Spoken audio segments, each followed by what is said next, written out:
Salut les amis, donc on continue avec notre étude sur les outils des opérations sur les bits.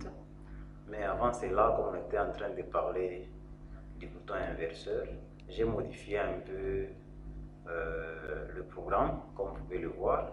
C'est pour que vous puissiez comprendre une chose, parce que quand vous faites un programme, il faut bien le comprendre.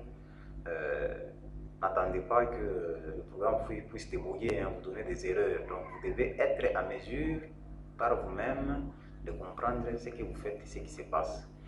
Donc, je vais démarrer l'automate et vous allez voir ce qui va se passer. Donc, j'ai démarré l'automate, je vais mettre en mode visualisation. Et vous voyez, je n'ai pas encore activé le bouton Start. Et vous voyez ces résultats, ce qui est en train de se passer. Je vais maintenant activer le bouton Start. Donc, dès que je l'active, vous voyez que le clignotement a disparu et il n'y a que le bouton, donc la sortie M0.0 qui est actif. Je vais relâcher le bouton Start. On a à nouveau les clignotements de part et d'autre. Je vais appuyer le bouton Stop. Vous voyez que j'ai le moteur activé. Je vais relâcher le bouton Stop. Et vous voyez les résultats. Donc, moi je vais arrêter l'automate. Je veux vous demander de m'expliquer ce qui se passe ici. Pourquoi on a ce comportement. Donc, nous allons passer. Vous savez déjà sur la bobine, ce qu'on a utilisé ici, c'est une sortie ordinaire. Donc, ça, on ne va pas revenir dessus. On va cette fois-ci parler du connecteur. La bobine avec le dièse au milieu. Donc, à l'intérieur, on va parler de ça. Donc, je vais enlever le nom d'ici. Je fais CTRL X, donc P. CTRL X. Je vais commencer par la bobine. CTRL X. CTRL X. Si ça ne veut pas quitter, je fais P. Donc, soit effacé. On est là. J'enregistre d'abord mon programme. Qu'est-ce qu'il va faire celui-là? Donc, au fait, ce contact, c'est un connecteur. Je le prends, je le mets ici. Supposons que à cet endroit, je vais mettre une autre condition. Par exemple, j'ai mis une autre condition.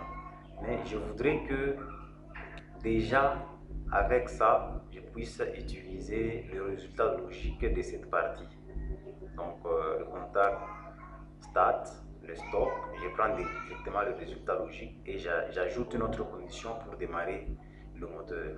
Ce que vous devez comprendre,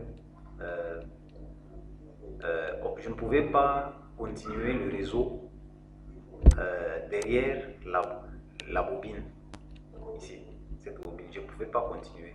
Mais avec le connecteur, je peux continuer et utiliser ce résultat logique ici dans un autre réseau. Par exemple, je vais mettre là-bas M0.0. Ok? Et là, je vais mettre par exemple M0.1. Ok? Et puis,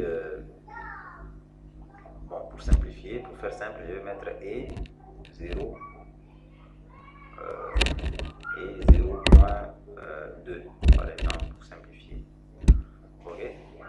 Maintenant, je vais mettre un deuxième réseau. Je viens là, dans les outils, comme je vous avais dit. Un deuxième réseau. Et je vais mettre un contact.